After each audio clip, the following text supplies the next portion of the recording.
Hello' friends, এয়া দয়াপুৰ নামি পেলাই অলপমান জেগাত ধুনীয়া এটা ঠাই আছে, চাহ বাগান। দয়াপুৰ চাহ বাগান বুলিয়ে ক'ব লাগিব। কি মজা, ধুনীয়া দেখি পেলাই ভাল লাগিছে। সেইকাৰণে অলপ ঘৰত যাওঁতে নামি পেলাই অলপ সৰু সুৰা ভিডিঅ' বনাই লৈছোঁ।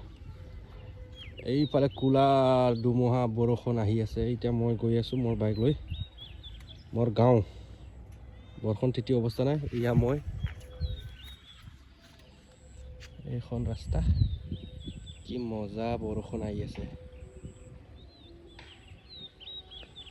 এতিয়া আকৌ মোৰ নিয়াৰ এবাউট 1 ঘণ্টামান লাগি যাব মোৰ গাঁও পাওঁতে।